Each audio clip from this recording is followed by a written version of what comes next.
네, 감사합니다. 이제 우리 주신 하나님의 말씀은 로마서 10장 11절로 21절 말씀. 로마서 10장 11절로 21절 말씀. 신약성경 254면에 있는 말씀이 되겠습니다. 로마서 10장 11절로 21절 말씀. 신약성경 254면에 있는 말씀이 되겠습니다. 이게 제가 지금 되게 갈등하다가 저는 정말 저희 장로님들께 너무 감사하고 있습니다. 제가 이번 주간 내내 고생을 좀 했어요. 몸이 좀 약해서. 근데 우리 장로님들이 기도하실 때마다 항상 무슨 느낌이 드냐면 약해질 틈이 없어. 힘있게 나가야 돼. 힘을 줘야 돼. 계속. 지금 장로님들 대표 기도할 때마다 딱 이렇게 얼마나 감사한지 몰라요. 우리 장로님들. 항상 기도하는 장로님들이 계시다는 것이 이렇게 큰 축복입니다. 감사해요. 아멘이라 해주셔서. 예, 아멘 안 나오면 어떡할까 걱정했었는데, 지금, 상당히 힘이 나네요. 너무 감사합니다. 자, 그 힘 받아서 오늘 많이 은혜 받으시길 바라겠습니다. 로마서 10장 11절로 21절 말씀 우리 한 절씩 교독하신 후에 마저 21절 말씀 한 목소리 합독하도록 하겠습니다. 제가 먼저 11절 말씀 읽겠습니다. 성경에 이르되 누구든지 그를 믿는 자는 부끄러움을 당하지 아니하리라 하니 유대인이나 헬라인이나 차별이 없음이라. 한 분이신 주께서 모든 사람의 주가 되사 그를 부르는 모든 사람에게 부요하시도다. 누구든지 주의 이름을 부르는 자는 구원을 받으리라. 그런즉 그들이 믿지 아니하는 이를 어찌 부르리요? 듣지도 못한 이를 어찌 믿으리요? 전파하는 자가 없이 어찌 들으리요?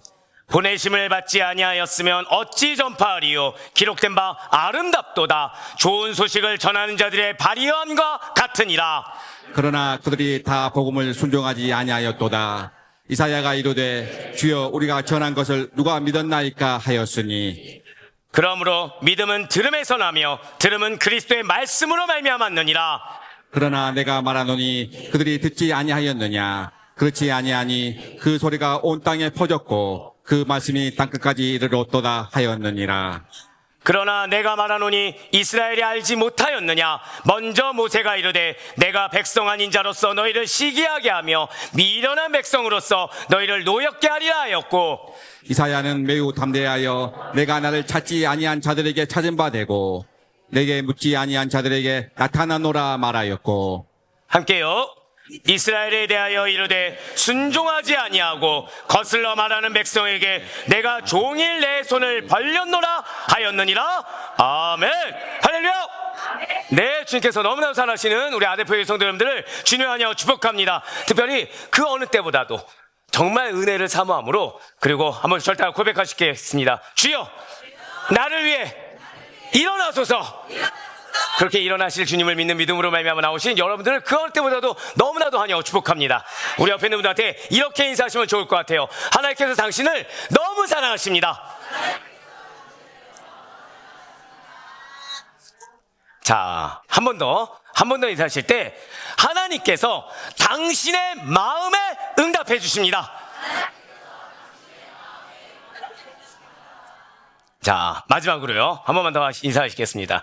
그 하나님이 우리의 자랑이십니다. 정말로 믿으십니까? 정말로 여러분들 어떻게 자랑이 되고 계시고 하나님이 내 마음을 알고 계시다고 믿고 계시며 그 하나님의 사랑을 체감하며 살고 계십니까? 사실 이 고백은 단순한 인사말이 아닙니다. 사실은 이 고백은 지금 우리가 서로 격려했고 우리가 스스로가 고백했던 이 고백은 우리가 무엇을 믿고 우리가 무엇을 의지하며 무엇을 자랑으로 삼고 있는가에 대한 권면이자 나의 신앙의 선언이 된다는 것이죠. 그렇다면 사랑하는 우리 성도님들께서는 지난 한 주 동안 정말로 하나님의 사랑 안에서 그 사랑의 감격에 겨워서 살고 계셨습니까? 정말로 하나님께서 나의 마음을 다 아시사 제가 왜 때때로 그런 기도하잖아요. 차마 기도하지 못한 부분까지 채우시는 하나님의 은혜를 맛볼 수 있도록 정말 그 은혜를 맛보며 사셨습니까? 내 마음을 아셔서 내가 입술로 기도하지 못했는데 항상 선하게 응답하시는 하나님, 그 하나님을 믿는 믿음으로 하루를 살아가고 또 경험하며 또 나의 가족이 내 옆에 있는 지체가 그런 나를 보고 그 선한 하나님을 만나셨습니까?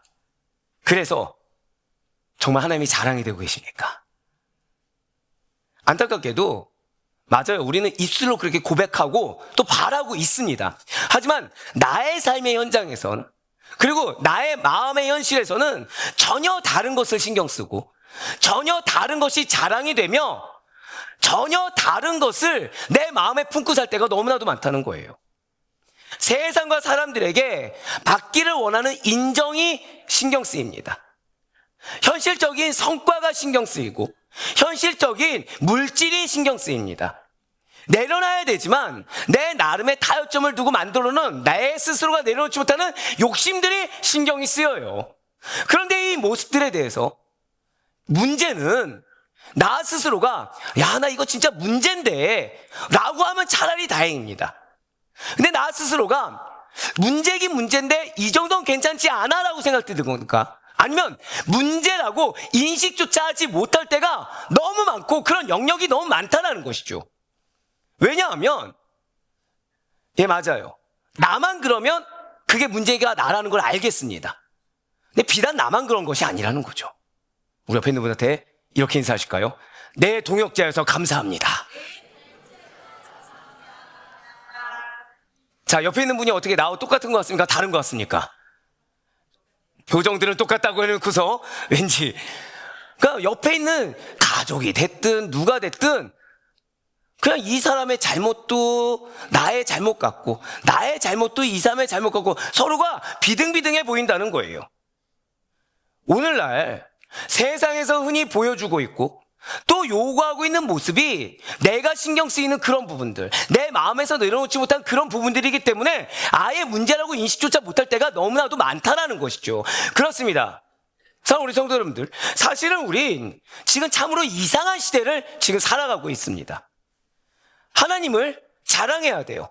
모르지 않습니다. 근데 하나님을 자랑하기보다는 나 자신을 증명하는 것이, 나 자신을 더 드러내는 것이, 나 자신을 인정받는 것이 진짜 자랑인 것처럼 세상이 되어버렸습니다. 하나님 앞에서 부끄러워해야 될 것을, 나의 의를 내세운 걸 부끄러워해야 되는데 하나님 앞에서 부끄러워하기보다는 오히려 사람 앞에서 나를 인정받고 나의 의를 드러내는 것이 더 당당해지고 당당해 보여야 되는 세상이 되어버렸다는 거예요. 그런데 예전에는 그렇지 않다라는 거죠. 예전에는 그렇지 않았습니다. 부끄러움을 아는 거 사람의 기본이었습니다. 하나님이 두려운 줄 아는 거 사람의 기본이었어요. 그런데 오늘 우리 그들이 살고 있는 세상은 오히려 부끄러움을 모르는 것이 당당함이라는 말로 표현되고 있다는 거죠. 자신을 드러내고 자신을 과시하며 자신을 포장하는 능력이 하다못해 무엇으로라도요, 거짓으로라도 남을 속이는 거라도 그렇게 나를 과시하고 포장하는 것이 거짓됨과 교만해서 부끄러워서 회개해야 될 거리가 아니라 오히려 경쟁력이 되는 시대가 되어버렸다는 거예요. 숨겨야 할 수치조차 솔직함이라는, 정직함이라는 미명하에 자랑으로 둔갑해버렸습니다. 잘못을 인정하는 대신에 끝까지 내 고집을 밀어붙이는 것이 줏대이고 의지이며 용기처럼 여겨지고 있다는 거죠. 그러니까 이건 문제가 아닌 것입니까?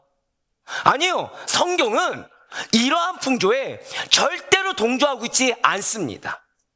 오히려 이러한 시대를 살아가고 있는 우리, 맞아요. 시대가 이상한 시대가 맞지만 이러한 시대를 살아가고 있는 우리에게 묻고 있다는 거죠. 너가 정말로 부끄러워해야 될 것은 무엇이냐? 로마서 10장 말씀이 바로 이 질문 앞에 우리를 세웠다는 것입니다. 과연 우리는 무엇을 부끄러워하고 있습니까? 사람 앞에서의 나의 체면입니까? 아니면 사회적으로 인정을 받아야 되는데 인정받지 못한 실패작처럼 보이는 결과물입니까? 아니면 무언가 내가 손해를 본 것 같은 인생입니까? 그것도 아니면 마지막 날 진리가 완연하게 드러났을 때 하나님 앞에 서서 내가 그동안 붙들고 확신하고 살았던 것이 틀렸구나라고 고백하게 되는 바로 그 순간의 수치인 것입니까? 반드시 잊지 마시길 바라요. 우리에게 진리는 내가 아닙니다. 우리에게 진리는 세상이 아닙니다. 우리를 책임져 주는 것은 진리입니다. 복음만이 바로 이 보편적인 진리이며 그 복음이 닿은 자리에서 응답하는 삶만이 우리를 부끄럽게 하지 않는다는 사실을 절대 잊지 마시길 바래요. 지금 맞습니다. 주님은 우리가 부끄러운 존재로 남아있는 것을 원치 아니하십니다. 한번 고백하실까요? 나의 삶이 부끄럽지 않기를 원하십니다. 자존심이 상할 수 있죠. 속이 상할 수 있죠. 마음이 어려울 수 있죠. 하지만 하나만 아니면 되는 겁니다. 무엇이요? 하나님이 여러분들을 부끄러워하지 아니하시면 되는 겁니다. 내가 자존심을 챙기고자 거짓을 행할 수 있어요. 그 순간 모면할 수 있어요. 나의 의 가운데 나를 똘똘 뭉쳐서 포장시킬 수가 있어요. 하지만 궁극적으로 하나님이 부끄러운 자로 여기신다고 한다면 그것만은 실패적인 인생이 없다라는 것입니다. 맞습니다. 주님께서는 한번 고백하실까요? 하나님께서 나를 친히 택하셨습니다. 바로 그거예요. 당신께서 사랑하시사 친히 택하신 우리가 하나님만이 참된 자랑이 되길 원하시고, 그런 우리의 삶이 주님의 그 선한 부르심에 응답하는 신실한 삶, 아름다운 삶, 기쁨 가득한 삶으로 증명되기를 원하시고 계시다는 거예요. 맞습니다. 우리는 벌써 한 달이 지났어요. 1월 한 달간 지금 2월 1일 날 이 자리에 나온 여러분들 마음이 어떠십니까? 1월 한 달이 기쁘셨습니까? 막 1월 한 달 보내니까 막 알게 모르게 하나님이 나와 함께 하셔서 힘이 넘치십니까? 아니면 그냥 1월 한 달 후회가 남습니까? 아니면 그냥 작년 12월이나 똑같이 보내오셨습니까? 아니면 나는 지금 어디까지 왔는지 그 방향을 놓치셨습니까? 지금 주님은 여러분들의 삶을 똑같이 흘러가는 걸 원치 않으세요. 잊지 마셔야 됩니다. 우린 신년 감사 예배 때 하나님은 여러분들에게 이거를 원치 않는다고 하셨어요. 고백하실까요? 현상유지. 현상유지는 신앙이 아니라고 하셨습니다. 더불어서 여러분들에게 이번 올 한 해 주신 것은 복음의 충만함으로 은혜가 뭐 되게? 은혜 되게. 그럼 한 달간 은혜가 은혜 되셨습니까? 알고서 주시는 거예요. 한번 고백하실까요? 주님께서는 은혜가 은혜 되기를 원하십니다. 그래서 오늘 말씀 허락하신 거예요. 바로 로마서 16마의 복음의 틀에 그 34번째 시간으로 로마서 10장 11절부터 21절까지의 말씀을 통해 절단 고백하실까요? 복음이 닿는 곳에서 응답하라. 한번 절단 고백하실까요? 내가 응답해야 합니다. 내가 있는 자리가 응답해야 합니다. 바로 그 말씀을 통해 주님께서 우리에게 하신 질문 앞에 지금 우리의 신앙이 다시 정직하게 한 번 더 점검되기를 원하고 계세요. 나는 지금 이 2026년 한 달간을 무엇을 기준으로 부끄러움을 판단하며 살아왔는지, 그리고 복음이 은혜가 내 삶에 지금 다 있음에도 불구하고 혹시 응답을 미룸으로 말미암아 지금 나는 은혜를 맛보고 있지 못하는 것은 아닌지에 대해서 지금 다른 것이 문제가 아니에요. 나의 신앙의 방향이 다시금 제자리를 찾아 주님이 자랑이 된 삶, 주님이 정말 자랑으로 증명된 삶이 되기를 간절히 원하고 계신 것입니다. 그렇다면 먼저 오늘 본문 로마서 10장 11절 말씀 먼저 보도록 하시겠습니다. 성경에 이르되 누구든지 그를 믿는 자는 부끄러움을 당하지 아니하리라 하니. 아멘. 자, 보통 우리는 그를 믿는 자는 뭐라고 얘기하죠? 그렇죠? 영생을 얻는다 또는 구원을 얻는다고 얘기합니다. 근데 지금 사도 바울은 다르게 얘기하고 있어요. 붉은색 표현된 물을 보시면 지금 예수님을 믿는 자들은 구원을 받는다고 하지 않고 영생을 얻는다고 하지 않고 뭐라 얘기하고 있죠?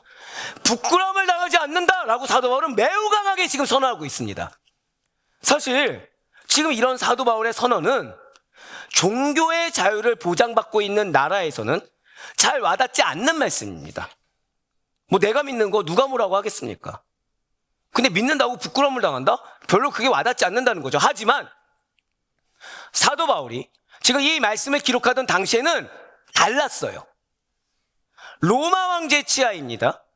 로마 황제 치하에서 이렇게 나는 예수를 주로 믿습니다. 나는 예수를 나의 구주 나의 하나님을 믿습니다 라는 고백이 결코 안전한 선택이 될 수가 없었다는 거죠. 왜냐하면 그렇게 예수 그리스도를 나의 주 나의 하나님으로 그게 주님으로 고백하는 그 순간 그것은 단순한 종교적 어떠한 취향의 문제가 아니게 되었기 때문이라는 거예요.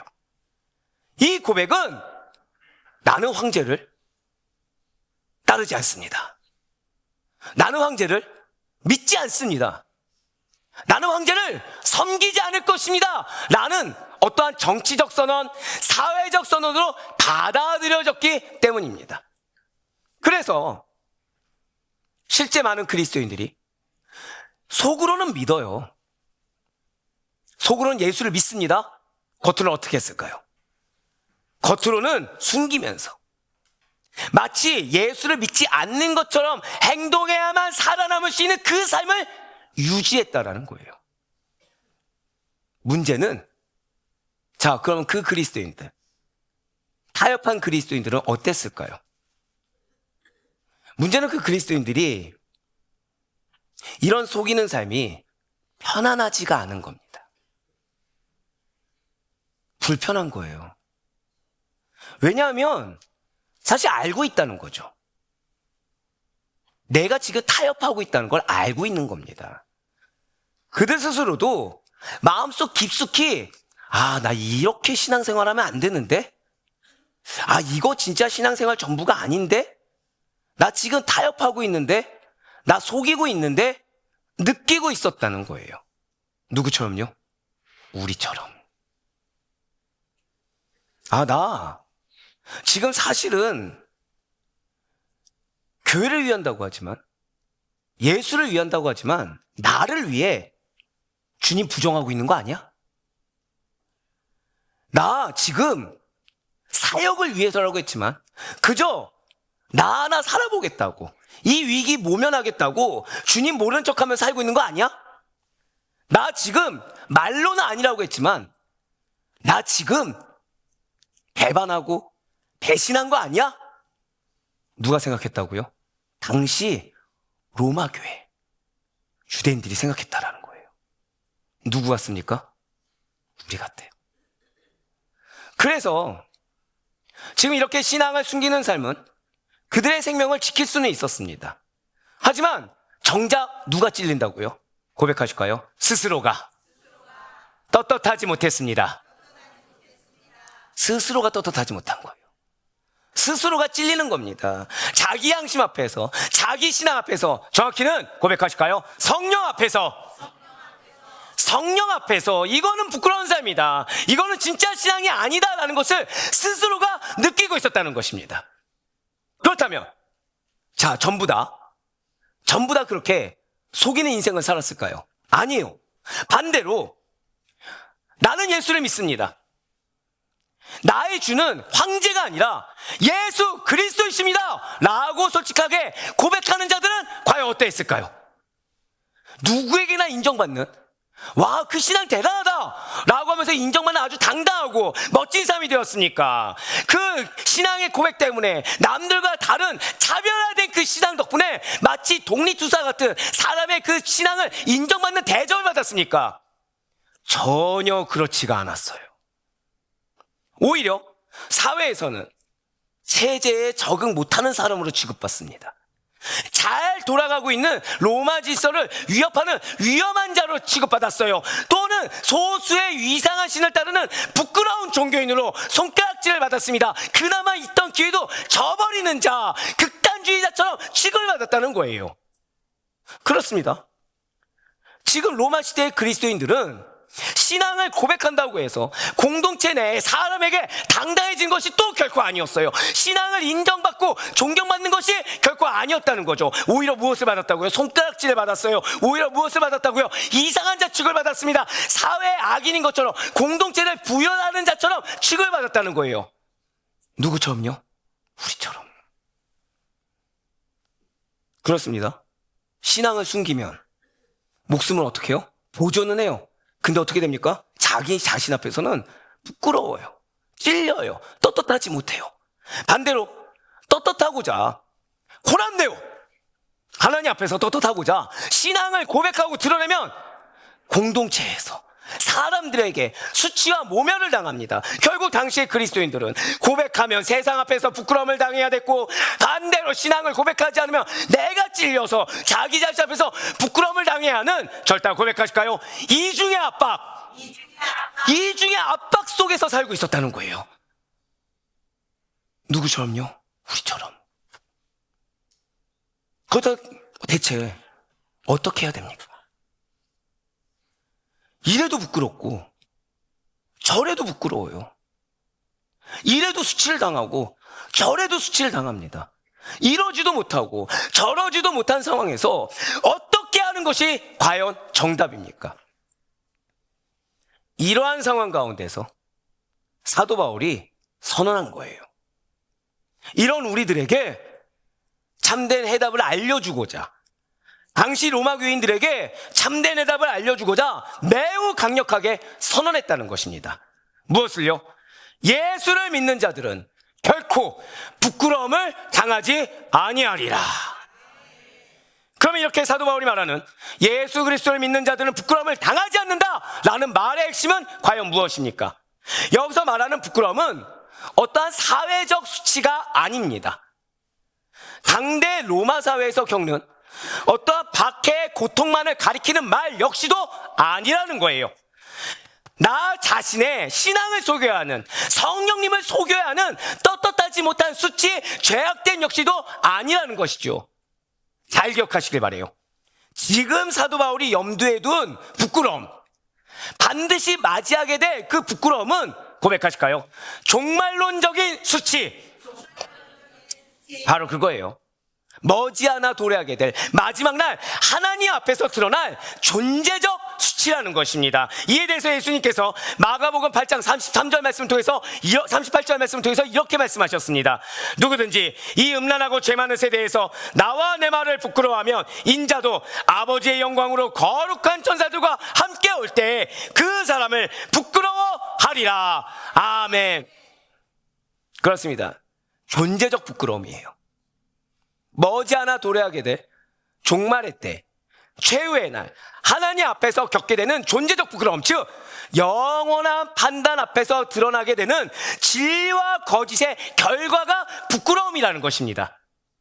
오늘날 우리들은 안타깝게도 예수님을 제대로 믿지 않는 것이 더 이성적이고 더 합리적인 선택처럼 보이는 시대를 살아가고 있습니다. 예수님을 믿는 신앙이라는 것이 어떠한 마치 하나의 개인의 취향 중에 하나처럼 격화되어 버렸어요. 절대성이 아니라 선택권이 주어진 것처럼, 마치 그래도 되는 것처럼 우리를 미혹시키고 있다는 거죠. 때로는 그래서 시대에 뒤떨어진 선택처럼 조롱을 받기도 합니다. 때로는 마치 정말 복음만을 붙드는 우리가, 예수만을 붙드는 우리가 이상한 자처럼, 구시대의 유물인 것처럼 취급을 받기도 한다는 거예요. 그래서 많은 이들이 아무렇지 않게 말하는 겁니다. 무엇을요? 나 교회 아니어도 나 착하게 잘 살고 있는데? 나 종교 없지만 나 큰 문제 없잖아. 나 잘 살고 있어. 이 정도면 난 만족해. 불만족이 없어. 신이 없어도 세상은 원래 잘 돌아가는 거 아니야? 오히려 예수 때문에, 교회 때문에 더 분쟁이 있고 더 힘든 거 아니야? 아, 나도 교회는 다니지만 그렇게까지 믿는 거 그거 교회 아니야? 무엇입니까? 이 세상에 속한 많은 사람들은 하나님의 자리를 나와 세상으로 대체한 채 붙들어야 될 걸 붙들지 않고 나의 판단과 나의 확신을 붙들며 살아간다는 거예요. 그래서 많은 사람들이 우리 인생의 수많은 기로에 놓이죠. 선택권에 놓입니다. 그 선택의 기로 앞에서 무엇이 옳고 무엇이 참된 것인지에 대해서 아이러니하게도 흔들리는 것이 아니라 누가 판단해요? 내가 스스로 판단하며, 누가 결정해요? 내가 스스로 결정해가면서 살아간다라는 것입니다. 무신론자는 신이 없다라는 자신의 판단을 확신하며 살아갑니다. 어떤 사람들은 예수님이 아닌 다른 신을 진리로 믿고 평생을 걸기도 한다라는 거예요. 어떤 사람은 그냥 물질이 나를 책임져 준다 생각해서 계속해서 물질에 매여서 물질을 확신해가지고 살아갑니다. 이에 대해서 세상은 그것이 틀렸다고 하나요? 아니요. 다양한 개인의 신념을 존중하고 각자의 확신을 따라가는 것을 자연스럽게 여기고 있으며 또 그것을 종용합니다. 그러나 여기에는 매우 심각한 문제가 있다는 거예요. 아무도 거기까지일까요? 나를 책임지시는 분은 하나님이십니다. 정말 믿으십니까? 그럼 우리의 진리는 무엇입니까? 우리는 보통 진리, 그건 무엇이라 얘기하죠? 맞아요. 말씀이고 예수 그리스도이십니다. 그럼 나를 책임지는 거는 진리입니까? 확신입니까? 진리예요. 여기에 심각한 문제가 있다는 겁니다. 진리에 대한 그 인간의 확신이라는 것이 자신이 진리라고 붙드는 그 신념, 믿음, 그런 인간의 확신이 아이러니하게도 무엇을 못 만들어내요? 진리를 만들어내지 못한다는 거예요. 우리는 나를 내가 책임질 수 없다는 걸 알고 있습니다. 나 자신을 누가 책임진다고요? 하나님이 책임지시죠. 내 확신이 하나님을 만들어내지 못한다는 거예요. 내 확신이 진리를 만들어내지 못한다는 거죠. 그렇습니다. 인간은 자기 확신 위에 인생을 세웁니다. 하지만 하나님께서는 기억하시길 바라요. 참된 진리 위에서 인생을 책임지시고 참된 진리 위에서 인류를 심판하시는 것입니다. 무엇 위에서 인생을 책임지고 무엇 위에서 인생을 심판하신다고요? 참된 진리예요, 진리. 그래서 최후의 날 예수 그리스도를 주로 고백하지 않는 자들, 최후의 날 예수를 온전히 믿지 않는 자들이 그때서야 내가 틀렸구나. 내가 붙들었던 신념이라는 거, 확신이라는 거, 믿음이라는 것이 진리가 아니었구나. 대체 왜 그랬을까? 왜 그때 나에게 더 강하게 붙들지 않았을까? 왜 나에게 더 말하지 않았을까? 라고 후회해도 그들은 슬피우며 회개하는 것이 아니라 무엇을 해요? 이를 갈 뿐이라는 거예요. 왜요? 부끄러움을 당했기 때문에. 이런 그들이 경험하게 될 부끄러움은 단순한 수치심을 넘어서는 것이기 때문에 그들에게서 나올 것은 이러한 후회, 원망, 분노, 절망밖에는 없다는 거죠. 하지만 고백하실까요? 나는 다릅니다. 여러분과 저는 다르다는 거예요. 이와 달리 예수 그리스도를 믿는 자들은 결코 부끄러움을 당하지 않는다는 사실을 믿으시길 바라겠습니다. 왜냐하면 여러분들 그 아멘은 나의 추론에서 나온 것이 아니에요. 여러분들 그 아멘은 나의 확신에서 나온 것이 아닙니다. 나의 경험에서 나온 확신도 아닙니다. 우리의 믿음은 하나님께서 친히 보여주신, 아무도 고백하실까요? 나는 참된 진리를 믿습니다. 거기에 근거한 아멘이기 때문에 우리는 부끄러움을 당하지 아니한다는 사실을 반드시 믿으시길 바랍니다. 그래서 좋아요. 그럼 이런 참된 진리는 나만 알아야 됩니까? 모두가 알아야 됩니까? 하나님이 세상을 이처럼, 그래서 참된 진리라는 것은 이 어느 시대에서나 어느 사람들에게나 통용될 수 있는, 한 번 더 고백하실까요? 보편성을 가져야 된다는 거예요. 하나님은 그 참된 진리가 보편적으로 알려지길 원하시고 모두가 접할 수 있길 원하시며, 고백하실까요? 지금도 깨닫고 받아들이길 원하십니다. 맞습니다. 그래야 그 진리를 깨달아 믿고 구원을 얻을 수가 있지 않겠습니까? 이에 대해서 사도 바울이 바로 이어지는 로마서 10장 12절 말씀을 통해서 이러한 복음의 보편성에 대해서 이야기해주고 있는 거예요. 유대인이나 헬라인이나 차별이 없습니다. 한 분이신 주께서 모든 사람의 주가 되사 그를 부르는 모든 사람에게 부유하시도다. 아멘. 자, 지금 사도 바울이 무엇을 얘기하고 있다고요? 복음의 진리의 보편성을 얘기하는 거예요. 지금 사도 바울은 유대인이나 헬라인이나 차별이 없이 예수를 믿는 자는 모두 구원 얻는다는 복음의 보편성을, 진리의 보편성을 이야기하고 있습니다. 그리고 이러한 복음의 보편성이라는 것이 왜 가능한지를 설명하고 있어요. 붉은색 표현된 분을 보시기 바랍니다. 한 분이신 주께서 모든 사람의 주가 되사 그를 부르는 모든 사람에게 부유하시도다라는 거죠. 무엇입니까? 진실로 예수님께서는 당신께서 부르신 자들에게, 한번 더 고백하실까요? 주님께서는 나에게 부유하신 분이십니다. 바로 그거예요. 나에게 부유한 분이 되시기 때문에 보편적으로 모든 사람을 불러주시고 복음에 응답하도록 요청하실 수가 있다라는 거예요. 그렇습니다. 복음은 제한적으로.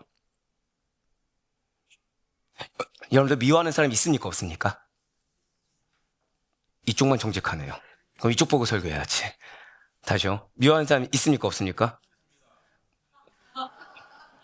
제가 지금 여기 이 짧은 곳에서 이쪽 라인은 고개를 대다수가 숙였고요. 이쪽은 자신있게 정직한 여러분들을 축복합니다. 자, 미워하는 사람 있죠? 그럼 한번 여쭤볼게요. 그분들은 복음의 은혜를 못 받습니까? 잠깐, 아까 있습니다. 여기서 나한테 있습니다는, 네. 그분들은 어떻게 복음의 부유함을 경험하지 못합니까? 어떻게 생각하십니까? 한번 더 고백하실까요? 하나님께서 나를 선택하셨습니다. 지금 이 고백의 무서움을 잠시 후에 알게 됩니다. 복음은 가리지 않는다는 거예요. 잠시 뒤에 나오지만 여러분들의 상처도 이유가 있습니다. 여러분들의 분노도 이유가 있습니다. 복음은 제한적으로 특정한 인종이나 성격이나 배경을 가려가면서까지 사람을 부르는 것이 아니라는 거예요. 복음은 보편적으로 모든 자들을 부릅니다. 이는 복음이 값없이 주어지는 은혜의 성격을 가졌기 때문이라는 거죠. 자, 이 말씀 아까 제가 미워하는 분이 있으니까라고 물은 다음에 질문한 이유가 무엇일까요? 자, 우리는 보통 그걸 생각하지 않고 이 메시지를 들으면 자, 복음은 값없이 주어지는 선물입니다. 이렇게 아멘이 나와요. 의구심을 안 갖죠. 근데 나에게 상처를 준 그자, 그냥 내가 생각하지 않는 게 가장 큰 사랑이 여기는 그자에게 이 값없이 주어지는 은혜가 주어진다. 자, 아멘이 안 나오죠. 못 받아들이겠는 거예요. 왜일까요? 그거는 이 땅의 성격 기분입니다. 이 땅의 성격 때문에 내가 은혜로 받은 복음인데 전할 때는 제한적이 되는 거예요. 내가 은혜로 받은 사랑인데 전할 때는 뭐가 된다고요? 제한적이 되는 거예요. 조건부가 되는 거예요. 왜요?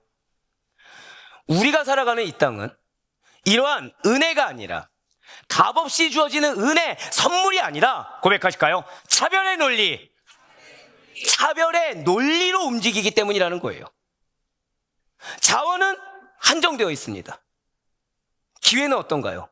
기회도 제한되어 있습니다. 그래서 뭐가 생겨요? 경쟁이 생겨요. 그래서 뭐가 생겨요? 배제되는 것이라는 것이 생겨난다는 것이죠. 그러나 복음에는 이 논리가 전혀 적용되지 않아요. 우리가 상처를 왜 받죠? 배제됐으니까. 상처를 왜 받죠? 내가 받지 말아야 될 대우를 내가 받아버렸으니까. 잘 기억하시길 바라요. 복음은 어떤 정량적으로 나누어지는 소유가 결코 아닙니다. 나누어도 부족함이 없는, 아니 오히려 나누면 나눌수록 고백하실까요? 무한히 흘러넘치는 부유함입니다. 이게 복음이에요. 복음은 나누어 가지는, 그래서 마치 내가 나누어줬을 때 내가 더 상처를 크게 받고 내가 나누어줬을 때 더 실망감과 상실감이 더 커지는 것이 아니라 오히려 나누어도 부족함이 없는, 아니 나누면 나눌수록 더 무한히 흘러넘치는, 결국 내 마음에 미움이 있을 수 있어요. 분노가 있을 수 있어요. 화남, 상실감이 있을 수 있어요. 하지만 그럼에도 불구하고 은혜를 나누었을 때, 사랑을 나누었을 때, 복음을 나누었을 때 누가 은혜의 수혜자가 됩니까? 내가 더 크게 누린다는 거예요. 내가 더 큰 부유함을 누린다는 것입니다. 진실로 하나님께서 여러분과 저를 부르실 때 결코 인색하지 않으셨어요. 고백하실까요? 나를 넘치도록 부유하게 부르셨습니다. 바로 그거예요. 여러분들을 상처받으라고 부르신 것이 아니에요. 여러분들을 상실감 가운데 매어서 살라고 부르신 것이 아닙니다. 여러분들을 넘치도록 부유함을 누리라고 부르신 줄 믿으시길 바래요. 주님께서는 그렇기 때문에 차별하여 사람을 부르실 이유가 없다는 거죠. 한 주간 여러분들 죄를 지셨습니까? 아니면은 선을 행하셨습니까? 한 주간 내가 믿음대로 살아온 것이 많았습니까? 아니면 내 마음에 하나님이 슬퍼할 만한 일을 생각한 것이 많았습니까? 그런데 지금 여러분들 그래서 지옥에 가셨나요? 아니면 지금 복음을 듣고 계시나요? 이유가 그거예요. 나 역시도 차별하여 부르시지 않으셨기 때문에, 나 역시도 넘치도록 부유한 사랑으로 불러주셨기 때문에 지금 내가 이 자리에서 기회를 받을 수 있고 약속을 받을 수 있으며 은혜가 나와 함께 온 줄 믿으시기 바랍니다. 이에 대해서 성경이 이렇게 증거하고 있어요. 이사야 55장 1절 말씀과 요한계시록 22장 17절 말씀 보시길 바랍니다. 오라 너희 모든 목마른 자들아 물로 나오라. 돈 없는 자도 나오라. 너희는 와서 사 먹되 돈 없이 값 없이 와서 포도주와 젖을 사라. 성령과 신부가 말씀하시기를 오라 하시는도다. 듣는 자도 오라 할 것이요 목마른 자도 올 것이요 또 원하는 자는 값 없이 생명수를 받으라 하시더라. 아멘. 여기에 핵심이 있어요. 우리는 보통 하나님 내가 목마릅니다. 왜 목마릅니까? 이것 때문에 목마릅니다라고 얘기하기 급급합니다. 근데 지금 성경은 뭐라고 하고 있어요? 그만할 시간에 나오라는 거예요. 돈이 없다? 그만할 시간에 나오라는 겁니다. 들었다? 나오라는 겁니다. 고민하지 말고 판단하지 말고 계산하지 말고 내가 지금 목마르면 어쩌라고요? 그냥 오면 되는 거예요. 내가 없어요. 궁핍해요. 뭐 하라고요? 그냥 먼저 오라는 거예요. 누구에게로? 예수에게로. 예수를 만나는 것이 시급한 거지 판단하고 계산하는 게 시급한 게 아닙니다. 예수를 만나는 것이 시급한 거지 지금 내가 멈춰가지고 꿍하니 고집을 부리는 게 시급한 것이 아니라는 거예요. 지금 초청의 대상이 누구였습니까? 모든 목마른 자입니다. 절대 고백하실까요? 주님께서 지금도 나를 초청하고 계십니다. 이에 대한 조건 하나도 없었어요. 단 하나도 없습니다. 있기 때문에 초청하고 없기 때문에 초청한 것도 아닙니다. 진실로 구원은, 진실로 은혜라는 것은 자격 있는 자를 위한 보상이 결코 아닙니다. 목마른 자라면 누구든지 와서 받아 누리도록 열려있는 하나님의 부요한 은혜입니다. 한 번 더 고백하실까요? 나에게 주신 은혜는 부요합니다. 그렇기 때문에 차별할 필요가 없어요. 나에게서부터 차별해서는 안 돼요. 그래서 우리 주님의 부르심에는 차별이 없습니다. 주의 이름을 부르는 모든 자에게 동일하게 부요함이 내려짐을 믿으시길 바랍니다. 이것이 복음의 위대함이에요. 보편성을 갖는 복음이 위대한 것은 그냥 단순히 그 범위가 다수의 사람과 다수의 장소에서 인정받기 때문이 아닙니다. 주의 이름을 부르는 자는 잘 기억하셔야 돼요. 고백하실까요? 반드시 이거예요. 우리는 오늘 이걸 확신해야 됩니다. 한 번 더 여쭤볼게요. 마음에 미워하는 분 계십니까? 거짓말쟁이. 그 짧은 사이에. 근데 오늘 설교 하필 어떤 거죠? 괜찮은 척 하는 사람도 아닌 걸 고백한 사람도 지금 주님께서는 다 어떻게 하세요? 결론적으로는 다 아름답게 하길 원하십니다. 거짓말을 한 명인데 갑자기 아멘은 막 곳곳마다. 다른 게 중요한 게 아니라 반드시가 중요해요.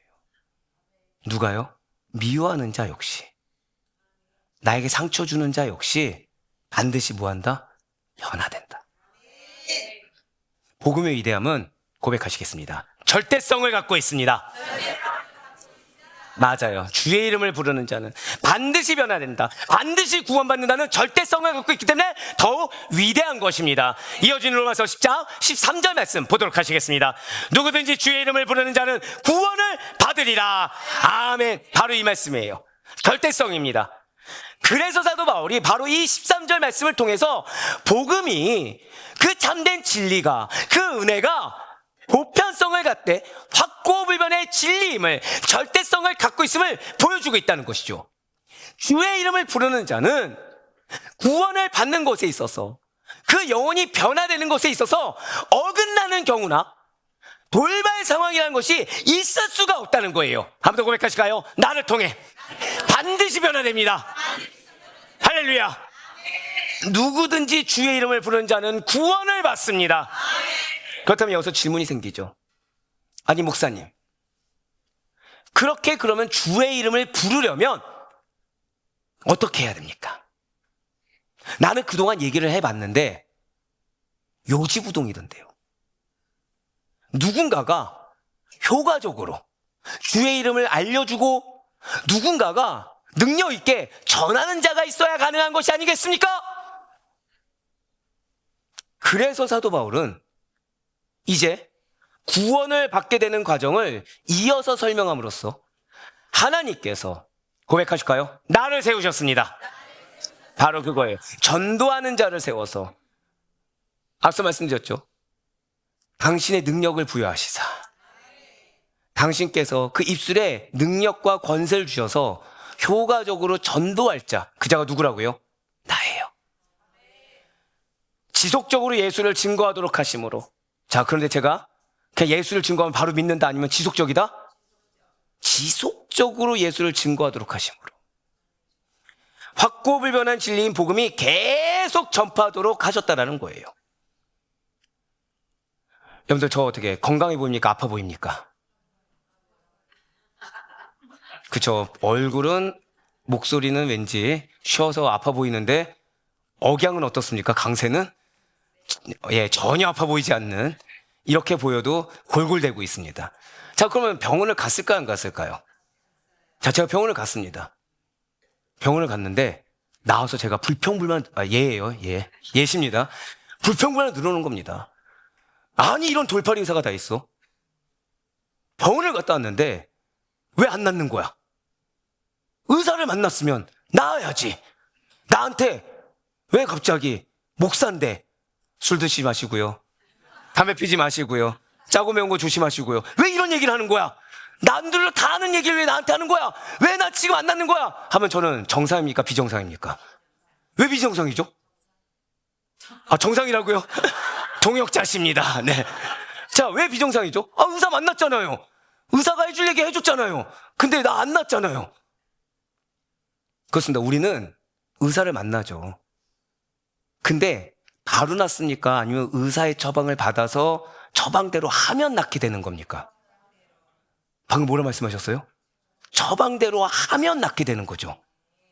자, 우리는 예수를 만납니다. 우리는 말씀을 듣습니다.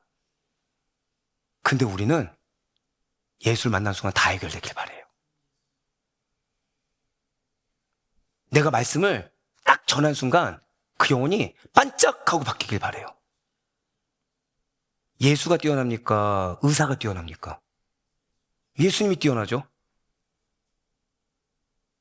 그래서 그 예수의 말씀대로 할 생각을 하는 게 아니라 마치 내가 의사를 만나서 만난 그 순간 왜 안 낫냐고 항변하는 것처럼, 만난 그 순간 의사의 처방대로 하지도 않고 만난 그 순간 내 몸이 다 낫는 것이 정세인 것처럼 착각하는 것처럼 예수를 만나면, 그냥 교회에 오면 말씀 듣는 그 순간 뭔가 큰 역사가 갑자기 일어날 것처럼.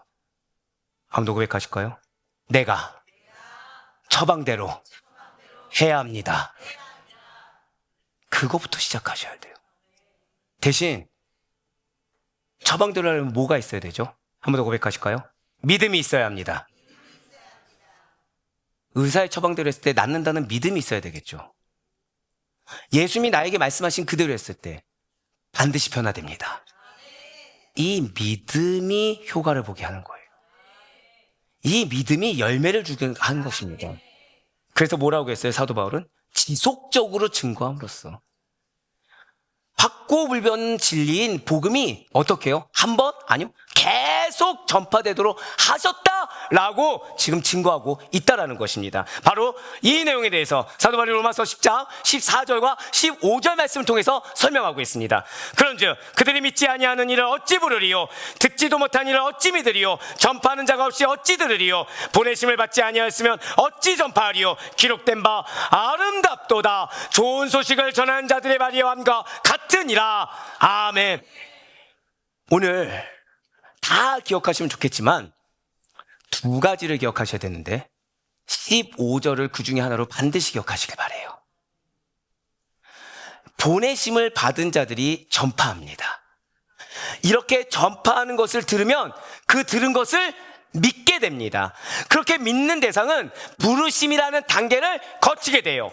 자, 이런 과정을 거쳐서 주의 이름을 부르는 자들은 구원을 받게 된다는 것이죠. 우리 역시 마찬가지입니다. 여러분과 저 역시도 누군가의 복음 증거로 인해서 내가 믿게 되고 이 자리에 앉게 되었습니다. 보내심을 받은 자들이 전파한 복음을 내가 듣고 내가 믿게 되었다는 거예요. 즉, 복음이라는 것은 실체가 없는 허황된 것이 아니라는 것이죠. 살아있는 누군가의, 살아있는 복음 증거자의 입술을 통해 정해진 진리라는 것입니다. 보내심을 받아 전파한 자의 복음을 듣고 믿은 자 모두 다 단 한 가지 진리를 듣고 전하며 받았습니다. 무엇입니까? 예수 그리스도. 그 이름을 믿는 자는 구원을 얻는다. 이 진리예요. 이견이 없습니다. 다른 변수도 없습니다. 내가 미워하던 사람이, 내 마음을 어렵게 한 사람이 다른 게 아니라 뭐가 없었을 뿐입니까? 예수를 믿는 믿음이 없었을 뿐이에요. 교회에 있냐 없냐가 중요한 게 아니라고 말씀드렸죠. 믿음이 있냐 없냐가 중요한 겁니다. 하지만 그에게 나의 입술을 통해, 나의 삶을 통해 복음이 들어가면 변화가 됩니까? 안 됩니까? 변화가 된다는 절대성입니다. 시대를 지나면서도 변하지 않는 절대 진리인 것입니다. 다른 복음으로는 이 구원을 얻을 수가 없어요. 장소 또한 초월한 복음입니다. 유럽이든 아시아든 아프리카든 아메리카든 이 복음이야말로 보편성을 갖는 확고불변의 진리인 줄 믿으시길 바랍니다. 진실로 구원을 주는 복음의 중심이 그래서 누구입니까? 내가 아니에요. 상황이 아니에요. 오직 예수입니다. 그리고 우리는 그 사실을 믿고 전하는 자예요. 내 사견을 전하는 자도 아니고, 내 편견을 전하는 자도 아니고, 내 판단을 전하는 자도 아니고, 오직 복음의 중심은 예수다. 예수가 해답이다. 예수가 정답이다. 그리고 하나님께서는 과거나 지금이나, 이제 잘 들으세요, 이렇게 복음을 전하는 자들, 그럼에도 불구하고 복음을 전하는 자들을 칭찬하시고 높여주시며 아름답다 하시고 가까이 하십니다. 우린 모두 다 하나님께 가까이 나아가고 싶어 하죠.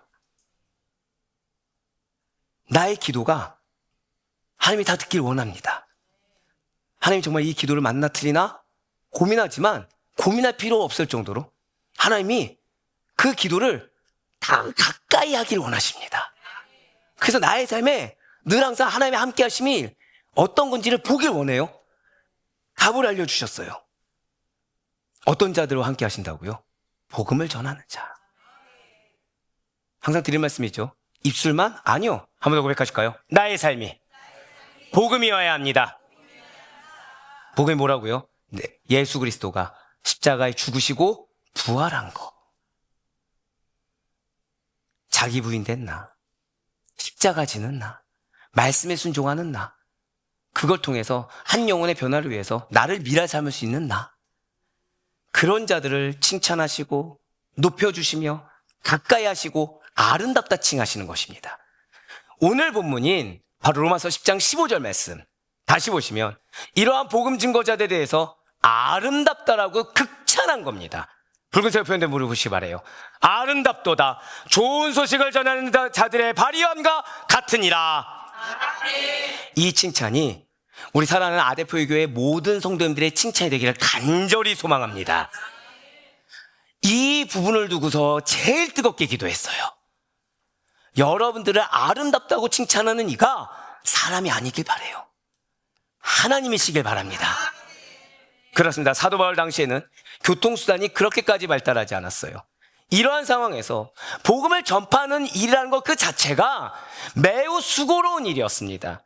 하지만 그럼에도 불구하고 좋은 소식을 애타게 기다리고 있는 자들을 향해서, 누가 변화될지 모르지만 반드시 변화될 그 자들을 향해서 수고로움을 무릅쓰고 먼 산에서부터 이리 뛰고 저리 뛰면서 달려오는 복음 전파자들의 이 발, 그 땀, 그 눈물이라는 것은 매우 아름답게 여겨진다는 것입니다. 한 번 더 고백하실까요? 나의 눈물을, 나의 땀을 아름답게 여기십니다.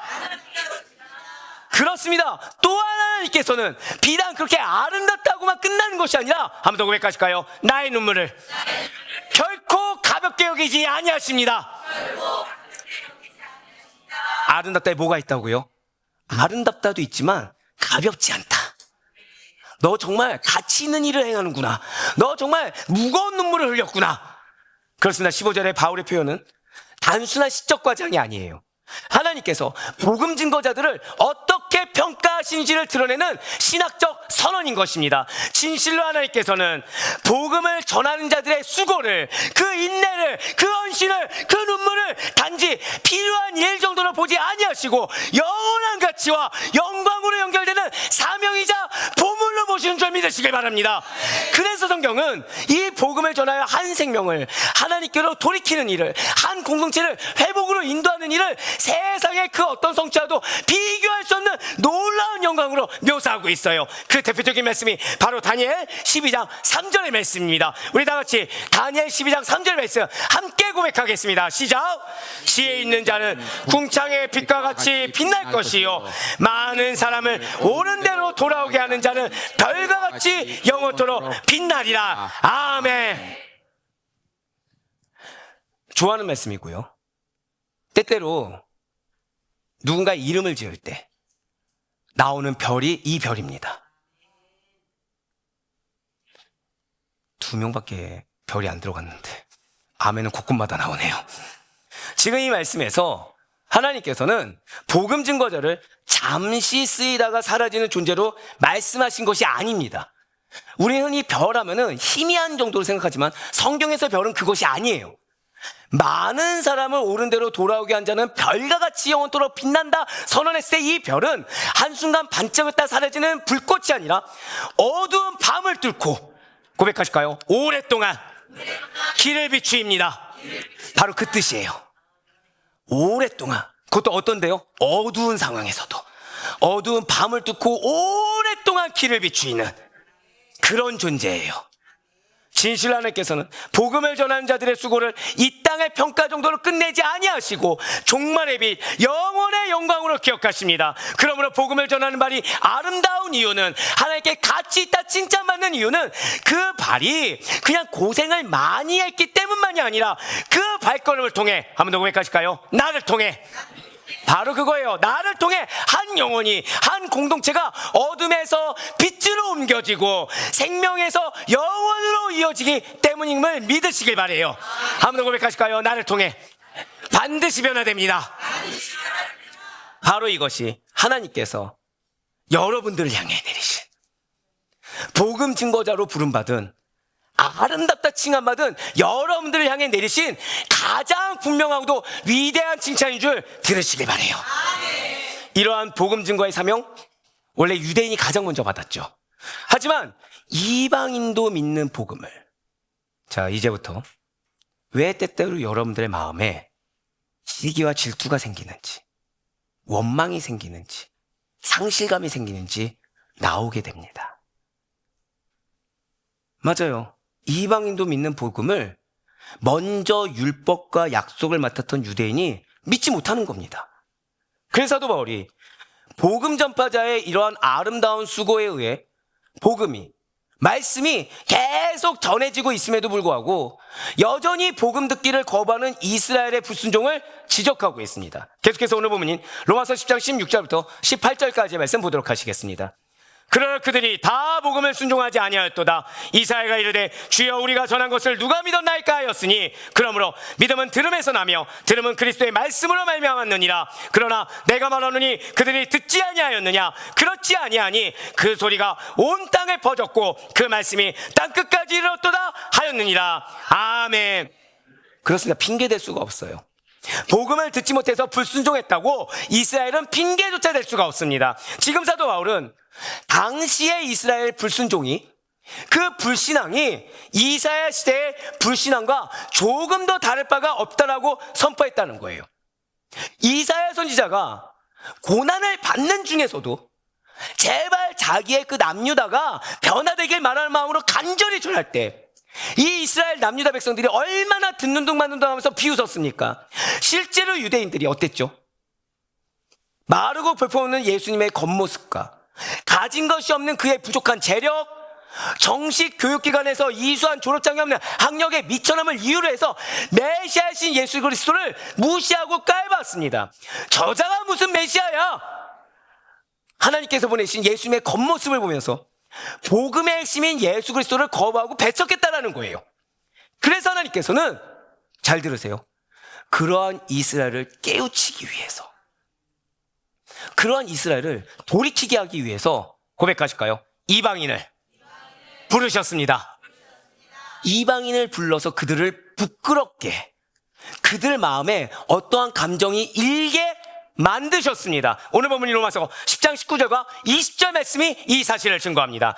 그러나 내가 말하노니 이스라엘이 알지 못하였느냐. 먼저 모세가 이르되 내가 백성 아닌 자로서 너희를 시기하게 하며 미련한 백성으로서 너희를 노엽게 하리라 하였고, 이사야는 매우 담대하여 내가 나를 찾지 아니한 자들에게 찾은 바 되고 내게 묻지 아니한 자들에게 나타나노라 말하였고. 아멘. 지금 사도 바울은 하나님께서 이방인을 어떻게 사용하셨는지를 설명해 주고 있어요. 복음에 불순종하는 이스라엘이 너희는 백성이 아닌 자야, 너희는 미련한 백성이야 라고 부르며 평가절하하고 무시했던 그 이방인들을 친히 하나님께서 사용하시사, 한 번 더 고백하실까요? 하나님께서 사용하셨습니다. 그래서 뭘 불러일으켰어요? 시기와 질투를 불러일으켰습니다. 뭘 불러일으켰어요? 분노를 불러일으켰습니다. 상실감을 불러일으켰습니다. 원망을 불러일으켰습니다. 왜요? 고백하실까요? 빨리 돌아오라. 우리는 때때로 마음에 누군가로 인해 분노가 일어납니다. 우리는 때때로 마음에 누군가로 인해 상실감과 억울함이 일어납니다. 우린 때때로 누군가와 어떤 상황으로 인해 시기와 질투가 일어나고 마음에 낙심이라는 걸 품게 됩니다. 그럼 우리는 머릿속에 판단을 하고 정죄를 하죠. 누구 때문에? 무엇 때문에? 아니에요. 왜 그 감정을 허락하셨고, 왜 그 사람을 허락하셨으며, 왜 그 상황을 주셨다고요? 빨리 돌이키라. 너희가 들어야 될 걸 들어야 되고, 너희가 행해야 될 걸 행해야 되며, 너희가 전해야 될 걸 전해야 되는데 지금 그 자리 뺏기기 전에 빨리 돌이키라. 한번 생각해 보세요. 여러분들에게 분노를 일으키는 그 사람과 대화했을 때 말이 통합니까? 당연히 안 통하죠. 하나님 맡고 계시는데. 말이 통하라고 붙인 자가 아닙니다. 잘 기억하세요. 내가 빨리 돌이키고 내가 기도로 하나님께 가까이 나아갈 때 그 영혼은 기도로 물들이사 변화되게 되는 그 공식입니다. 그냥 이 영적 공식을 잊지 마시길 바래요. 한 번 더 고백하실까요? 내가 신앙의 방향을 빨리 바로잡아야 합니다. 그게 상처를 덜 받는 지름길입니다. 진실 하나님께서는, 맞아요, 그러면 우리 의구심이 들죠. 그럼 그 사람이 그렇게 잘했습니까? 그 사람이 그렇게 선했습니까? 내가 나쁜 놈이고 내가 악한 거였습니까? 아니요. 그냥 하나님께서는 이방인들이 비록 스스로 주를 찾지 않았고 묻지 않았음에도 불구하고 당신의 구원 계획에 따라, 한 번 더 고백하실까요? 나를 향한 계획에 따라. 맞아요. 그냥 나를 향한 계획에 따라 이방인들로 하여금 예수님을 믿어 구원에 이르게 하셨고, 우리의 그런 도구로 쓰임받을 수 있도록 주님께서 예비하셨다는 거예요. 그렇다면 좋아요. 이제 그러면 이스라엘에게는 그럼에도 불구하고 거부했으니까 구원의 기회란 것이 영영 없어지는 것입니까? 아니에요. 한번 더 고백할까요? 지금 하나님은 나에게 회복의 기회를 주고 계십니다.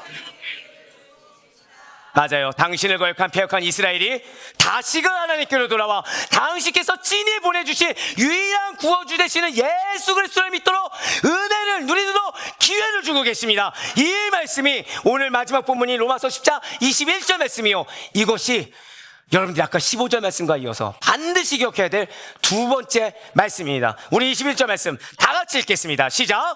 이스라엘에 대하여 이르되 순종하지 아니하고 거슬러 말하는 백성에게 내가 종일 내 손을 벌려놓으라 하였느니라. 아멘. 이 말씀을 반드시 기억하시기 바라요.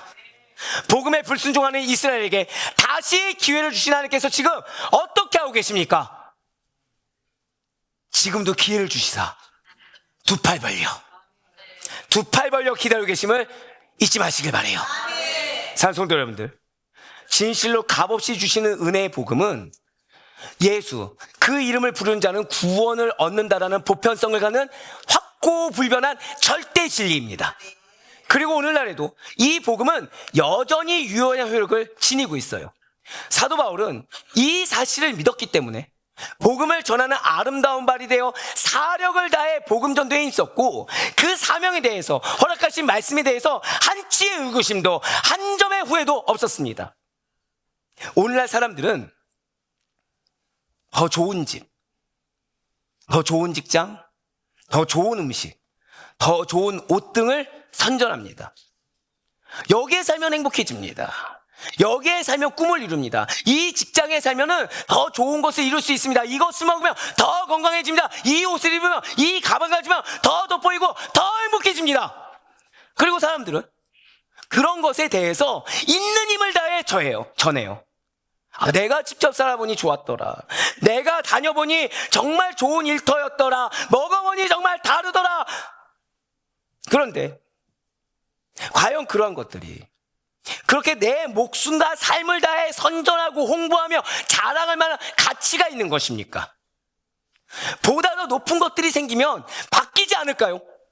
그러한 것들에 은연중에 매여있는 자신이 솔직히 늘 항상 말씀 앞에 부담스럽고 복음 앞에 부끄러워지는 것은 아니겠습니까? 사울의 아데프로의 성도 여러분들, 오늘 말씀을 통해 하나님께서는 우리가 진정으로 붙들어야 될 것이 무엇인지 좀 더 적나라하게 말씀드릴까요? 나를 정말로 책임져 주는 게 누구인지, 그래서 내가 진정으로 자랑할 것은 무엇이고 내가 진정으로 눈치 보며 부끄러워할 것은 무엇인지를 매우 분명하게 가르쳐 주셨어요.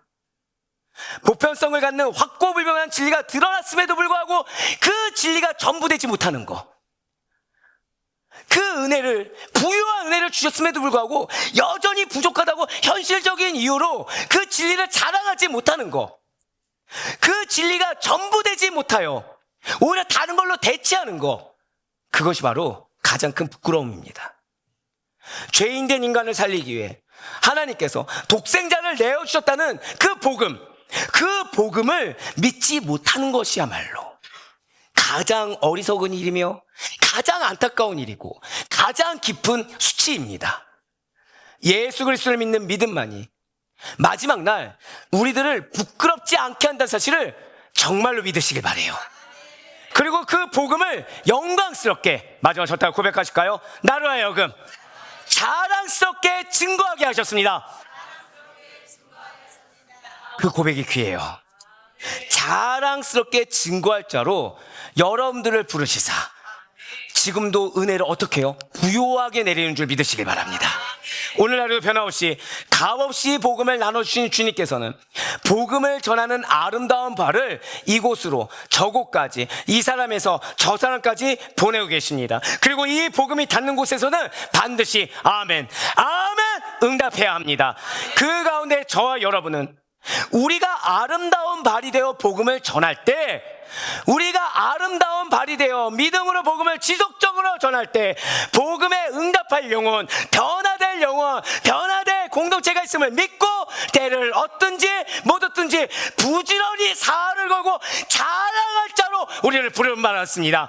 그런 우리를 주님께서 아름답다고 칭찬하고 계시고, 사랑하는 딸아, 사랑하더라, 너가 정말 가치 있는 자다, 너가 내가 기뻐하는 자다라고 여겨주고 계심을 믿으시길 바랍니다. 그래, 바랄 앞기는 우리 역시 그러니 이제는 흔들리지 마세요. 이제는 의심하지 마세요. 이제는 멈춰있지도 마세요. 그 시간에 뭐 하라고요? 나아오세요. 그 시간에 뭐 하라고요? 지속적으로 전하세요. 모든 예배에, 복음이 닿는 모든 순간에, 말씀이 내려질 때마다, 성령님께서 터치하실 때마다, 성령의 터치, 감동은 뭐라고요? 거부감조차도 감동이라 말씀드리지 않았습니까? 반응이라 말씀드렸죠. 그때마다 순종으로 응답해야 할 사명이 나에게 있음을 기억하시어서 여러분들의 허락된 복음이 닿는 그 모든 곳에서 순종의 응답이 있고 변화의 열매를 맛보며, 그래서 언제나 처음부터 부름받은 그 뜻에 합당하게 주님의 자랑이자 칭찬이고 기쁨이 되는 우리 모두가 될 수 있기를 주님의 이름으로 간절히 축원합니다.